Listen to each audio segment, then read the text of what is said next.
Hello, and thank you for joining us during Home Parental Nutrition Awareness Week. I am just one of 40,000 people living on HPN. This week means so much to me with the ups and downs I have faced while living on HPN. Now, let's take a glimpse into others' lives while on home parental nutrition and the challenges and wins they have faced over the years, with some active solutions and tips to living on nutrition support. Oley welcomes you to please share your story with your journey living on HPN. And don't forget to tag us. My name is Tanya Henry. I am from Central Texas. I have been on PN since September 2019, and I have a double lumen Hickman. So my name is Dave Scally. I've been on TPN for about 3 years, slightly kind of on and off through like different circumstances. Currently, I have a port catheter right in here in my chest, and that's how I do TPN. So my name's Oliver. I was on PN for 2 years, and I ran my TPN through my port when I was on PN. So Yeah, my name is Blair. I am on parenteral nutrition or home parenteral nutrition. I have a central line, and I've been on PN for 5 years now. My name is Christy Poindexter. I live in the California Bay Area, and I have been on PN for 38 years. I have a double lumen silicone line and a J-tube for venting purposes. Hi, my name's Teresa Poindexter. I'm Christy's mom and caregiver. Christy's been TPN dependent since she was 8 years old. Hello, everybody. I'm Todd Friedman, and I live in Mission Viejo, California. That's roughly halfway between Los Angeles and San Diego. And I've been on TPN for the last 48 and a half years. It'll be 49 years this December. And I use the Sapphire infusion pump, infusing over 9.5 hours. And I have for years and years, I had a Broviac catheter, but I now have a Hickman, and I've had that, I believe, for the last 5 years. Hi, my name is Barb, and I'm from Florida, and I have been on PN almost 39 years, and I have a Hickman catheter. Well, my name is Andy Jablonski, also Andrew Jablonski to some people, and I've been on TPN off and on my entire life, which is 39 years. I was on it from infancy to 8 years old. I was on it from 27 to 28 years old, and I was on it from 36 to 37 years old. All the time in between that, I was off TPN successfully managing my weight. I run the Short Bowel Syndrome Foundation out of Lincoln, Nebraska, where I live, and I've been doing that for the last 15 years. I had combinations over the years from Hickman's, Broviacs, and Power Ports.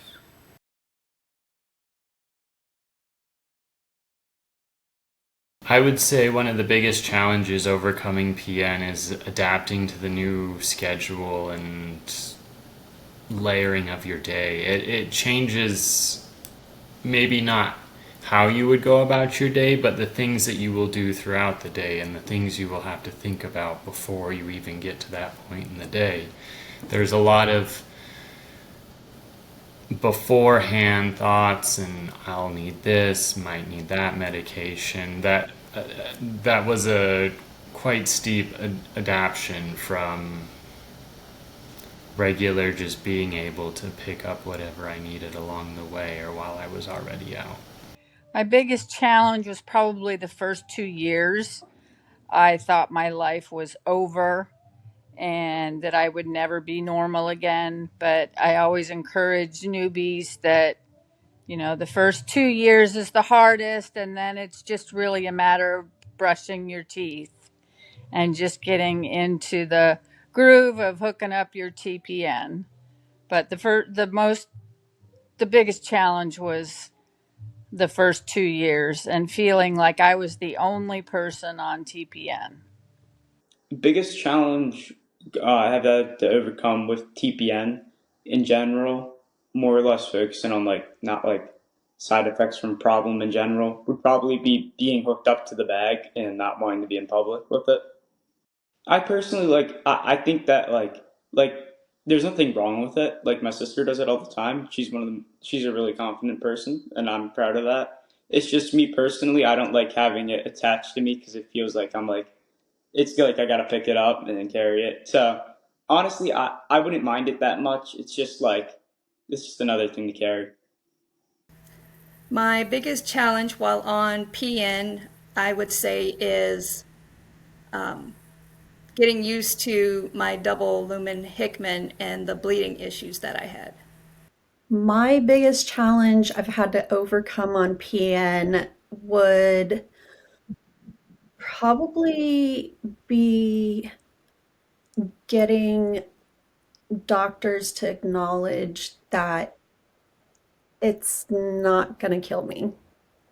That mindset has changed or needed to change. So that's one thing that I think has always been a challenge. The negative mindset about it. Yeah. I would agree. Excuse me. I would agree that getting the medical community to realize that PN is life support and that with proper management, with a good care team around you, you can be successful. When Christy was very young, they told us that she wouldn't live past the age of 11 because of being TPN dependent. And I'm sorry, I still call it TPN. I have a hard time switching over to the PN. So I would agree wholeheartedly with Christy. Even to this day, people will in the medical profession tell Christy, you need to get off of that until they hear her story as to why she's on it. And then once they hear the story why, then they go, oh, okay, well, you're very fortunate. You're very fortunate. Most people don't have the success that you've had, which I would disagree. But anyway, yeah, I agree, Christy. I think the initial biggest challenge being on PN was I was still working full time, and so just managing like running PN while working and having to have that extra like weight of like having my backpack every day with me and everywhere I went was a little bit difficult. But thankfully, the job that I worked was in a office setting, so I didn't have to navigate like being on my feet all day with it.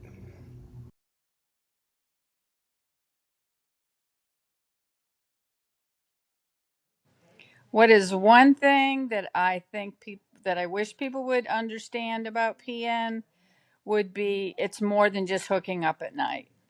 It consumes a lot of your time between doctor visits and labs and receiving your delivery and putting it away and recycling everything and taking out the garbage and running to the bathroom in the middle of cooking dinner. And I think that's the one thing that people don't get, that it's just not, if it was just hooking up at night, it wouldn't be as huge as the whole lifestyle is.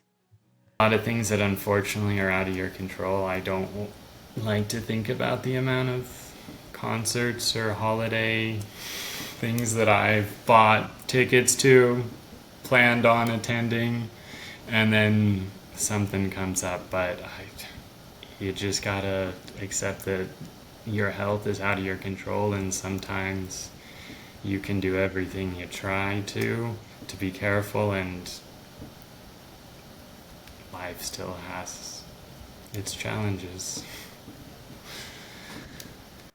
One thing I think I wish people would understand about TPN is that it can be personalized based on the individual's lab work, the individual's weight and condition, disorder, disease process. That it can be anywhere from just a few days a week to 24 hours a day. Um, what do you think? I wish that people would understand that it's intravenous and not through eating. There's always a question about what is that? How do you know? I just had this conversation yesterday with someone I just recently met. What do you mean she gets fed IV? She can't eat? How can you not eat and still live? So I think we still, after all these years, have those conversations Yes. about what it is and why. Yep. Always, always, always teaching, advocating, sharing my story has always been important so that others can come to grasp and understand what TPN is.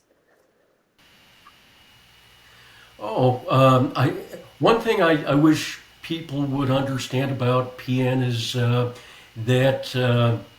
it's not a deterrent on consumers' lifestyle at all, and one can definitely enjoy a normal quality of life. I personally, um, there's very little I haven't done. I've, you know, been to college, earned bachelor's degree, master's degree, enjoyed a very enjoyable 31-year career, which involved helping other TPN consumers to have a better quality of life. And the only things I personally stay away from, my doctors don't tell me that I can't do this, but two things I stay away from are swimming in the ocean. As a TPN consumer, it's just not worth the risk. And even though nobody ever told me that I can't, if I have to travel from the West Coast to the East Coast, I'll get an early morning flight and travel during the day when I'm not hooked up to TPN.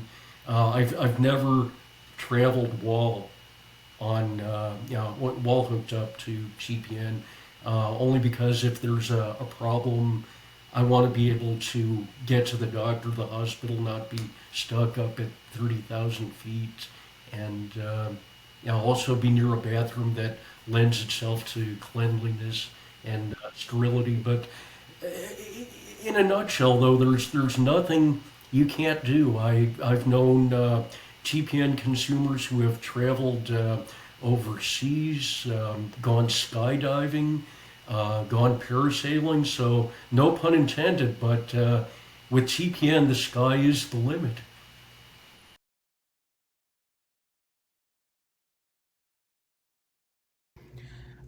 At the beginning of my journey on PN, I feel like I didn't have a lot of support. There wasn't a lot of people in my life at that time who understood what I was going through or could relate. And I found most of my support through social media and other young adults who were experiencing chronic illness or living on nutrition support. As I gained more community online, I found more support and more resources, and that's also how I found Oley. So I'm really grateful that even though I didn't start out with a lot of support in my journey with PN, that I was able to find that. I feel 110% supported on my journey with TPM throughout the Oley community and everything really, like the way that I've seen it. I feel especially supported because my sister's been on it her whole life, and then seeing how she's been supported by others, and then like especially within the Oley community, and then now that I'm on it, I feel 110% supported. I feel supported on my journey with PN? Yes, I have an amazing husband that has stood by me. I was on TPN for 3 years when I got sick, and I just knew he would leave me. And We just celebrated 42 years together.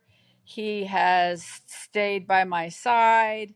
My family has been very understanding and helpful when they can be. So, yes, I do feel very supported.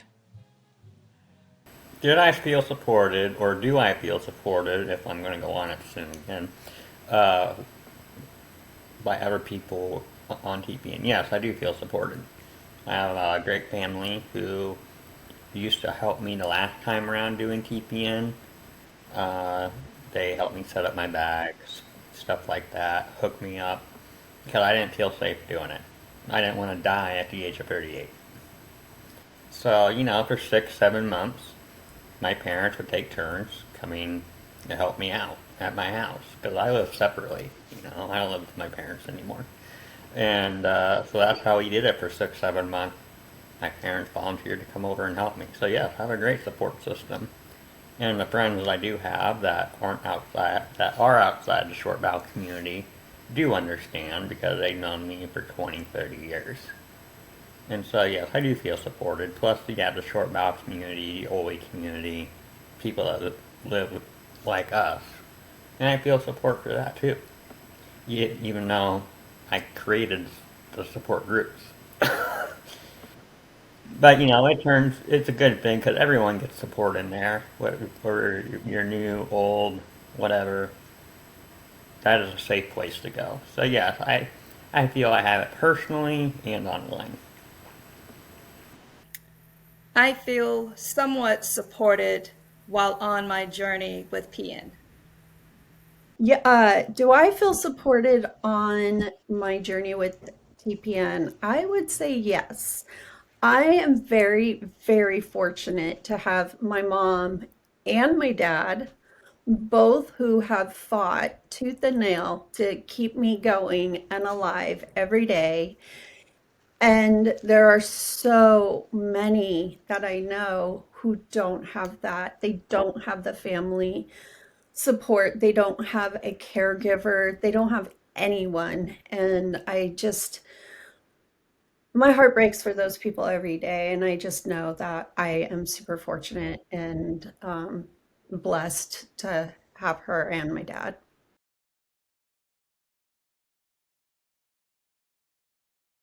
Absolutely. So much has changed with PN over the years. When I first started, uh, TPN pumps were roughly the size of a pay telephone. Um, and today they're actually closer to the size of a cell phone. And because they were so big and bulky back then, they had to be mounted to IV poles. And as you can imagine, that wreaked havoc on the carpeting in my bedroom. Just dragging the pole along the floor. I obviously couldn't go or drive anywhere while hooked up to an IV pole, or for that matter, go up and down the stairs. Even that was a challenge in and of itself. And also back then,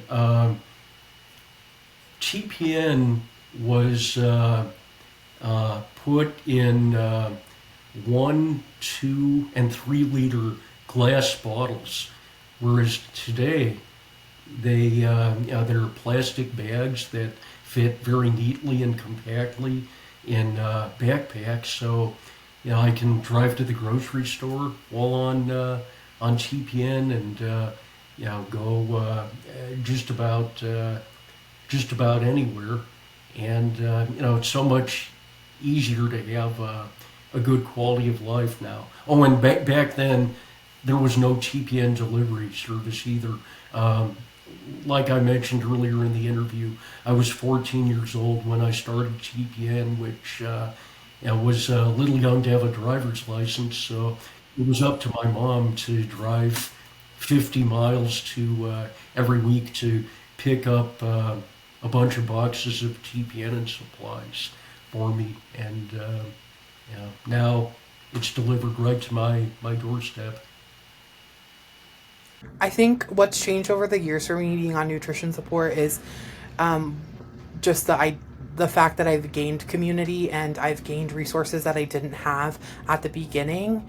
Having a group of people who understand what you're going through and having a place to gather resources and information has been incredibly helpful. And yeah, I think like the more understanding I gained and the more support I gained, the more comfortable I felt being on nutrition support, and it didn't feel as scary or as isolating. I would probably say like my cognitive ability, like from before, like not being able to get enough energy and like stuff for my body to be able to like process really was really limiting cognitively and was making me really struggle. But now with TPN, I don't get that feeling a lot of the time, or as much really. So it's a big help. Well, what has changed over the last 39 years on TPN? I started out with a pump and a pole. I started out with TPN dripping all over my white carpet next to my bedside. I started out learning about a backpack at an Oley convention, and I came home and said, "Hey, I want one of them." And they're like, "What?" And I said, "I think they have a pump and a pole. Can I have that?" And that is the big change, or the backpacks, the size of the pumps, the ease of the use of the pumps, the new technology that has come out, ethanol locks and different things that they have come up with. So I'm very appreciative of those changes. So what has changed through the years with Christy on TPN? In the beginning, everything was on an IV pole, everything was multiple pumps, lipids came in a glass bottle. We did lab work weekly to check her liver functions and all the other CBC, all of it. So in the beginning, it was very much like a hospital setting where IV pole and pumps. I think the biggest change was when they switched over to portable pumps and a backpack. And even more is rechargeable batteries. And we used to go through C batteries, like there was no, I mean, it was ridiculous how much we had to recycle C batteries. And as far as like working with the pharmacist, we had one pharmacy for 32 years. It was a university hospital. And we only knew about us. We didn't know about anybody else for the first 32 years. Like literally didn't know anybody. And when Christy changed pharmacies a few years ago, suddenly the world opened up to other people on TPN. And that was like a big deal.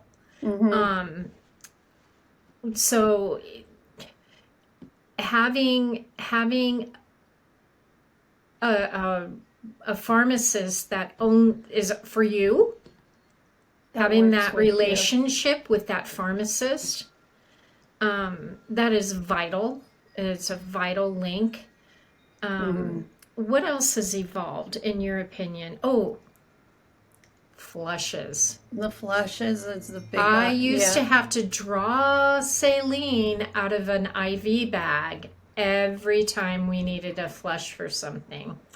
The other thing everything is was heparin. heparin, meds, everything. We had to draw all that up. Yep, that was a big changer.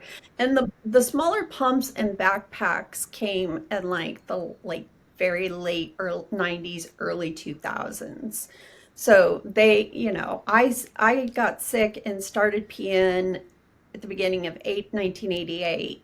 So by like 1999, 2000 is when the actual smaller pumps that you were talking about, and then of course the rechargeable batteries helped. But yeah, drawing up all those saline flushes and heparin, Also, like the dressing supplies, the dressing changes, the cleaning, CHG wasn't around, chlorhexidine.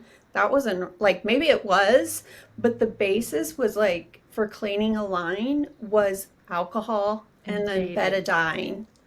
Alcohol, betadine. We did not have claves. Those did not exist.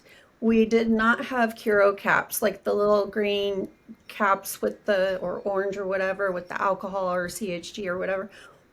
Everything was alcohol wipes, or these little sterile red caps that were both like, it had a male and female end, so you could put it on the end of your catheter or the end of your tubing, and that was supposed to keep it sterile or clean for your next use. But yeah, a lot of that stuff has changed, like actual dressings, like the IV 3000, the Covaclear, all of those brands, and those keep getting better and better. So For me, while on PN, things that have changed over the years are that I started on 24 hours.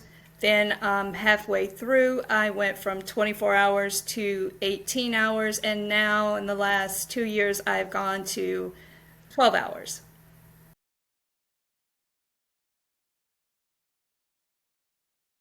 I think what would make me feel more supported or heard is the idea of resources and knowledge about PN just being more accessible, not only to like providers and doctors, because a lot of providers and doctors are unfamiliar with it, and then there's a lot of like educating and like resource sharing that I feel like the patient or I feel like I've had to do. And so like having more resources accessible to providers, but then also to get those resources in the hands of other people and the information just like spreading so that it feels like less stigmatizing would be really great. Okay, one of the things that would make me feel more supported or heard with respect to my TPN program is if insurance companies would treat everybody on a case-by-case basis. I've been very fortunate over the last 48 years in that I've always had the kind of insurance, whether it been insurance from my employer or my wife's employer, where I can not only see whichever provider I wish, but the TPN always gets approved. Well, my wife changed jobs in April, and so we had a new insurance company with a new employer. And even though they sent me a letter approving the TPN, I still get EOBs back.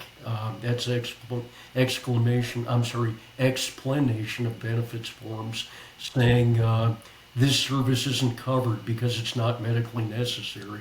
Well, I've been on TPN for 48 years and only have 2 feet of intestine, and without TPN, I'll die. And thank goodness my provider told me, don't worry about that. It's just a game insurance companies play to hang on to their money a little bit longer. This will get resolved. So, I have been with the provider for a long time, and I take their word for it. But in the meantime, that's kind of unnerving, to have an insurance company tell me that my TPN is not medically necessary. What would help me feel more supported for my TPN and my feed needs? I would say having a home health provider or home infusion company that you have a good rapport with. I think being able to talk with your infusion company, being able to have someone that you have rapport with, that you speak with regularly, is super important. I can't tell you how many times you call that generic number and whomever answers on the other line promises you everything that you just talked about, and then none of it happens and you don't have anyone to hold accountable. But when there's somebody in your home care team that you're working with and you have a relationship with, they want to help you. They're there to help you, hopefully, and they should be making you feel supported in your TPN needs. And there's going to be shortages and things that come up, and hopefully they can talk to you and help be transparent about how they can help. Probably a stronger connection with my doctors, and this might just be more of a personal reason, being that my doctors are in Nebraska and I'm in Pennsylvania. But I feel that being on TPN, sometimes I can get frustrated with the progress of my care because I feel like if I'm on TPN and I'm doing well, then it means that me potentially like fixing a major overall issue for why I'm on TPN is being put on hold a little bit because it's not as urgent. What would make me feel more supported or heard on PN? Staff. Today, for instance, I went to do blood work and just peripherally, and I just gently started asking, can you just make sure you scrub everything and then don't touch it because I have a central line? And they started arguing that they weren't using my central line.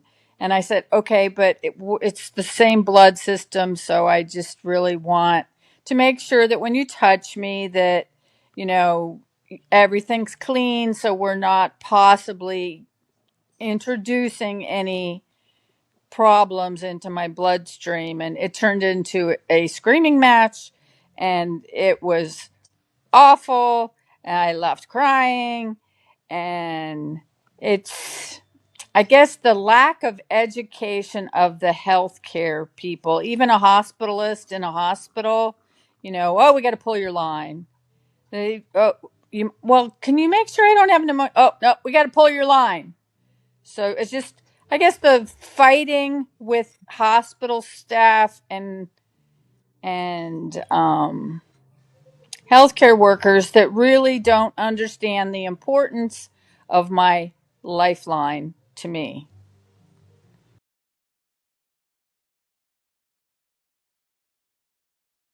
Okay. If there was one thing that I could change about PN, I think it would be access to education for the patient or the consumer who's on PN. I think that um, when I first started PN, I was educated on it, but made to feel afraid in a way that like this is not a long-term solution and this is temporary and like you need to be like so careful, and those things can be true, but it gave me more anxiety about my health and more anxiety about being on it, and caused a lot of like unnecessary anxiety. But also I think education around like different ways to live your life on PN. When I first started, I was like given an IV pole and a backpack and like a really trash backpack from the DME company and like this IV pole, and I was like, I don't want to be attached to a pole the rest of my life. And so I did my own research and like found that there were other ways, like other backpacks, other ways to carry your PN around. But like just getting an IV pole and a pump felt like so limiting and like so like, oh, I guess this is just it. And especially for initial start of PN, like I was on like my rate was like I was hooked up for 21 hours. So like I had to be able to leave the house. I had to be able to go and do things.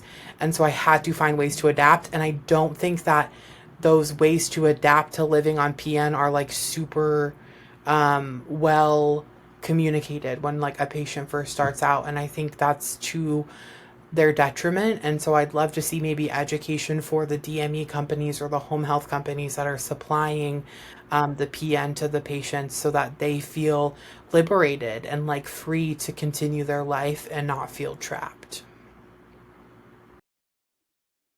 I would probably want to change how much it's known and understand by people. I feel like that it'd be benefit if a lot of people understood it more better and what it's used for and how much it really helps us and people who need it. Okay, the question was if I could change one thing about PN as a whole, what would it be? And, you know, rather than talking about ingredients, I was thinking a little differently. Because I infuse over 9.5 hours while I sleep, if I could change one thing, and maybe we'll see this in my lifetime or your lifetime, Vince, or yours, John, it would be wonderful if a way could be found to shorten an infusion safely. Maybe instead of infusing over 9.5 hours, they could figure out a way that the body could tolerate a 3-hour infusion, so that rather than being hooked up to tubes while I'm sleeping and not conscious, I could just maybe be infusing early in the morning and have the rest of the day ahead of me and not have to infuse while I'm sleeping. That's a wish list. I don't know that we'll ever see that, but since you asked, I'd love to see that. One thing that I want to change about the TPN world is I want the FDA to work better with companies and corporations that are trying to come out with either new pumps or getting current pumps approved. The technology in the pump world is slow moving and tough to work in with the amount of legal obligations that are required to do any of the work. And we as the patients suffer with lack of technology. We can have an iPhone 18 now, but we can't have, regular infusion pumps that can't be all lit up at night and super duper loud and horrible touch screens. Like, can we please allow them to accelerate that technology a little bit quicker? If I could change one thing about PN, that would be I would say making it shorter, making the infusions a lot shorter, but still getting everything that the patient needs, or the pumps, having the pumps work better and the patients able to handle the pumps themselves without having to send the pumps back in to the companies. Wow, what incredible and powerful stories we just heard. HPN touches the lives in many different ways, but what shines through in every story is resilience, strength, and courage of this community. Each voice reminds us of those that living with HPN are capable of so much more than most people could imagine. To everyone who shared their journey in this video, thank you. Your honesty and openness help us build understanding, hope, and connection for others walking a similar path. A special thank you as well to Avivo RX for sponsoring this video and bringing these stories to light. If you would like to connect with any of the participants, or if you feel inspired to be a part of future projects with Oley, please reach out to us at info@oley.org. And finally, thank you for watching and standing with the HPN community. Together, we are stronger.